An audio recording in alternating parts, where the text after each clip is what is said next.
What's up, guys? It's Eric here. I am going to do a thing I haven't done like ever really, and do a guide for a comp. I think this is probably the most broken comp of this current patch. Incredibly strong early game, caps out well late game.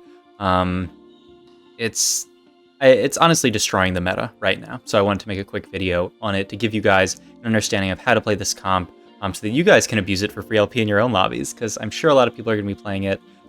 So yes, and it's this Cannoneer DARKFLIGHT build that has been popularized by the rank 1 on the Korean server Strong Sexy, who is known to just oftentimes he'll find a really strong like reroll comp and abuse it. This time it's not so much a reroll comp, but sometimes you 3-star units. In any case, you can, the results speak for themselves. He's a rank 1, 764 LP super early on into the set. You look at his scores and oh my god, they are disgusting. You look at his actual play rate on these units. He's played this Aphelios 26 times, 38% win rate, and 88% top 4 rate. Graves 95%. Hecarim is 100% top rate. Yeah, it's just absolutely gross. So let's talk about how you play this comp, when you play this comp, and how to win games with it. So it starts with this base of units. And there are two very important items with this comp. Number one, most important item by far is Zeke's Herald. This is what makes the entire comp work. And you'd probably want to position more like this, because Sejuani, the way that DARKFLIGHT works is at the start of the fight, it's going to sacrifice the unit in this hex right here. And it's going to give the item that's on that unit to all of the other DARKFLIGHT units, and it's going to give them a bunch of HP. So what's going to happen, if you put a Zeke's Herald on Sejuani and put her right here, it's going to sacrifice her, and it's going to have a Zeke's Herald to Rell and a Zeke's Herald to Aphelios, which is really strong on its own right, especially when you combine it with Cannoneer, or units that scale really well with attack speed and AD. Every 5th cannon shot's going to explode and do a ton of damage around the target. So, give a ton of attack speed to Cannoneers, they're attacking super frequently. Obviously, that is going to be very good. Honestly, you should, by the way, maybe do something more like this, so that Senna gets the... But you want Aphelios and Senna. I think the way I had it was fine. Something like this is fine, because you're going to have one of the units on the edge as well. There's also, you can even do something like this, right? And give this Zeke's unit to both of these. I'd heard someone say, actually, that Sejuani doesn't apply the Zeke's when she's sacrificed, but I was watching a streamer and it looked like she did. I haven't actually tested it myself, but I believe it works like this, where the Sejuani will actually buff the Aphelios, and then they'll all buff each other. So this is probably, if you are not afraid of your entire team being killed by being on the 3rd hex, this is really strong. In any case, this interaction between DARKFLIGHT and Zeke's and Cannoneers is just completely gross, to the point where this is your level 4 board. And when you're thinking about early game, if you want to play this comp, there's only a couple things you really need to think about.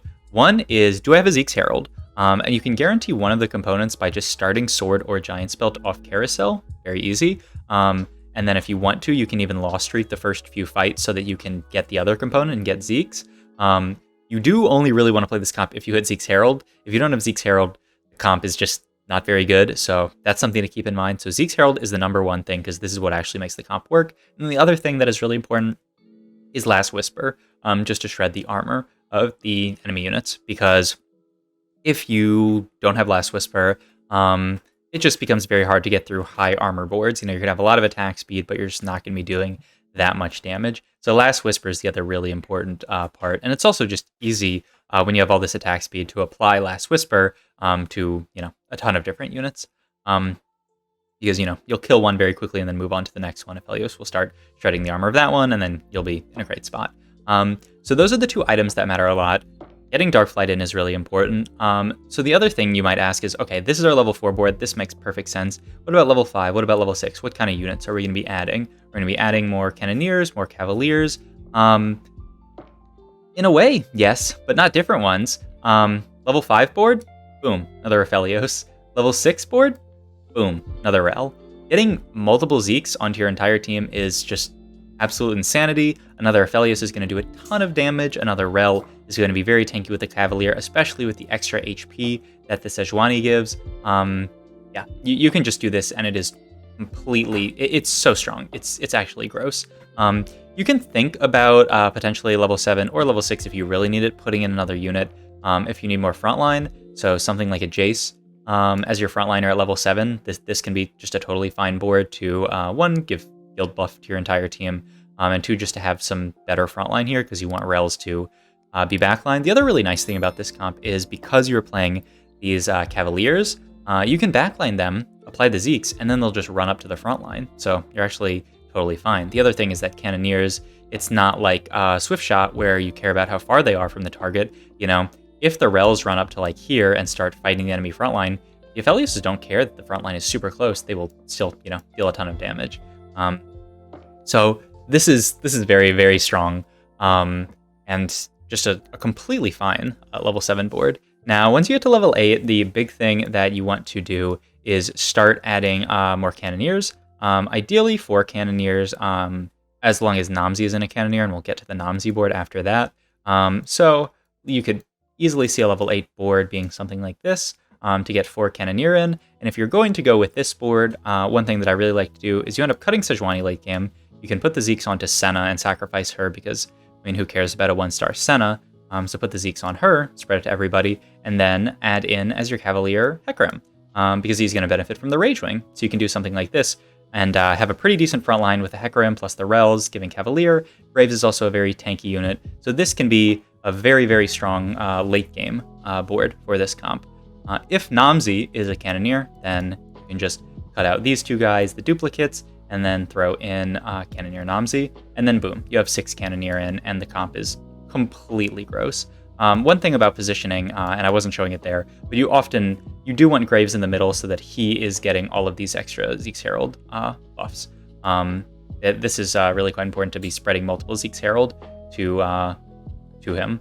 Also, if you're this version and you feel like you don't need that much frontline because your Cannoneers are one-shotting everything, you can even potentially cut Hecarim and just throw in another Rell or something.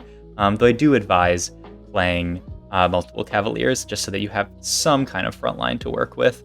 But this is a really good way to cap out your comp. Talking about items that Graves wants, you can put the Last Whisper on him if you want, or you can leave it on Aphelios. If you slam it early on Aphelios, then you can keep it there. Or, you know, putting it on Graves means it essentially guarantees that, you know, the unit that Graves is going to be hitting is going to be reduced. Their armor is going to be reduced by the Last Whisper, which is really important. But if you have it on Aphelios and you just slam this item early, it's totally fine.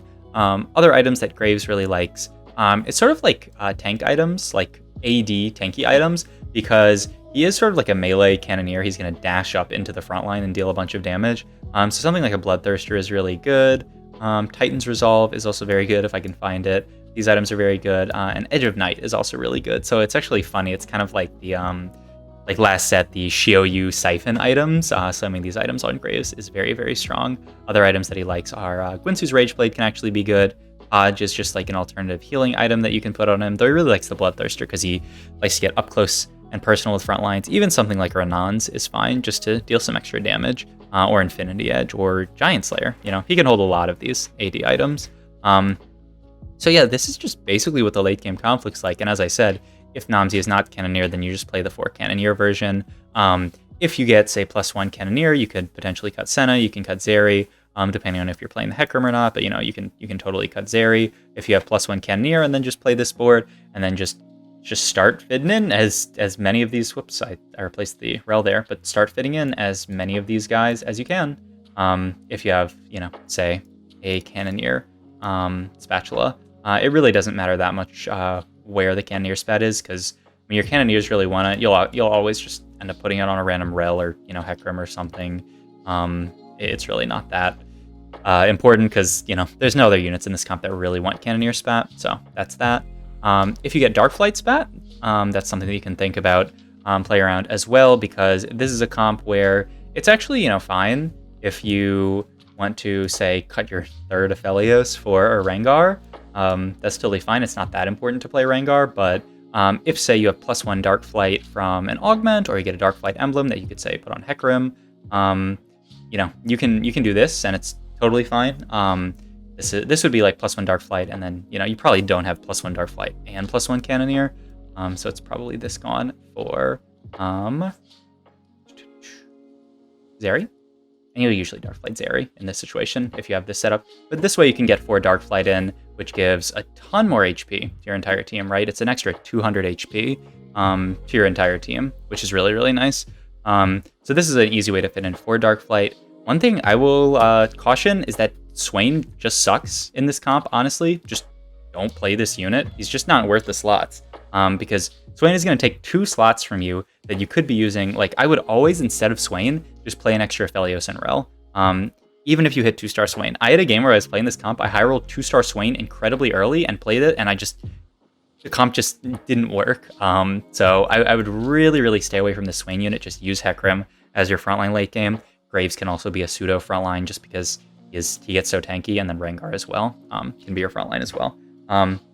So yeah, these are the items that work really well. You can get like a mana item for Hecarim to make him cast faster, because, you know, CC is very important, CCing the entire enemy team, so that your Cannoneers can actually do damage is nice. But this is, you know, a very, very strong version of the comp, and it's actually incredibly strong. The other things that I would like to talk about in this comp, I wanted to pull up are augments that are really good, because I'm sure that you guys are interested in what augments. One quick thing, just to go through items, you can see how important Zeke's and Last Whisper are. They're by far the highest play rate items, and look at the average placement. If you have 3.67 on average and 3.36 if you have each of these items respectively. That is just insanity. To talk about augments, any Cannoneer augment is really good. Most Darkflight augments are pretty good. Better Together is insane, understandably. Duplicating that many Zekes and then giving them Better Together is just, the game is over. So these are all these Cannoneer augments. Hotshot and Ricochet are very good. Really nice thing about Hotshot and Ricochet, they give an Aphelios. So if you take one of these early and they can give you an Aphelios, that just makes it so much easier to find this comp, right? So, you know, you take this, gain an Aphelios, and if you have a Rell, then boom, you know, you're on the way. +1 Cannoneer, of course, is really good, like I was talking about. A Darkflight Crest I was talking about is really good. Weak Spot is very good. Even just Cannoneer Heart or Darkflight Heart are fine, but you can see how these are a little bit worse. You know, 3.71 average placement, which is still really good, but it's no, you know, 2.99 or Better Together. Just generic augments like Celestial Blessing, even Cavalier Crest is fine, but not great. But you can see here, and we're getting into low play rates at this point. Oh yes, another really important thing is the cybernetic augments are really good because all your units are getting items. So Implants is obviously insane, giving your entire team a ton of HP and attack speed. So this is really, really nice. Oh, another insane one, Double Trouble. You already, in this comp, want to be playing multiple Aphelioses, multiple Rells, that kind of thing. So Double Trouble is super gross. I mean, look at this placement, this average placement, 2.69 Double Trouble with this comp. So that is another insane one to think about. Even something like Trade Sector can actually help you hit the units. So that's a lot of the gold and silver augments. I did also want to just filter this by prismatic so that you could see, you know, still most of the straightforward ones. Cannoneer, I think it's called Crown. Yeah, Cannoneer Crown, Darkflight Crown, really good. Prismatic Double Trouble, incredibly gross. Celestial Blessing, really good. And then, you know, something like a New Recruit is also really nice just to give you an extra slot to put units in. But yeah, it makes sense that something like, you know, Level Up isn't that great, doesn't really play to the strengths. High Roller is completely fine. You know, Earth Scrap Bag looks all right from the statistics. You know, something like High End Shopping, we're really playing around 2 costs, eventually 4 costs, so this doesn't really, you know, it's not really that helpful. Featherweight's very strong. Lucky Gloves, obviously terrible. Anything that wants you to build a Thief's Glove, obviously terrible. And, you know, some of the prismatic cybernetics look really good. Yeah, those are a lot of the augments that are really strong. I mean, you can also just, if you're ever curious, you know, if you are in a situation where you're like, I don't know, should I take Celestial Blessing or something else? You can literally just go to MetaTFT, and that's the site I'm on right now. It is metatft.com, and start typing in Celestial Blessing. Boom, here are all the win rates for Celestials in this comp. Really, really helpful. Very, very helpful so that you can actually see that kind of stuff. So yeah, that is gonna do it for my guide to this Darkflight Aphelios Cannoneer comp. I think is absolutely ridiculous. I don't think that you should hard force this comp because, like I said, if you don't get a Zeke's Herald or DARKFLIGHT opener, you're not going to have a great time. But if you are ever in a situation where you have items to build the Zeeks and you hit DARKFLIGHT early, I think you should always play this comp. It's just ridiculously strong. And I can absolutely see maybe like a B patch coming to nerf this, or definitely some nerfs coming to it in 12.18, because it's just absolutely destroying the meta right now. So get some free LP with this comp while it's still in the game. So yeah, hope you guys enjoyed this video, my first kind of like guide video of this type. If you did, please let me know down below, and let me know if there's another comp that you want me to go over. I really want to make more of these sort of like guide videos. I think it's just sort of like a natural thing for me to do when, playing TFT, playing all these different comps, but for some reason I haven't done too much of it, so I'd love to do more. So if there's anything that you want to see, let me know in the comments down below. But yeah, thank you guys for watching. I'll catch you guys in the next one. Bye.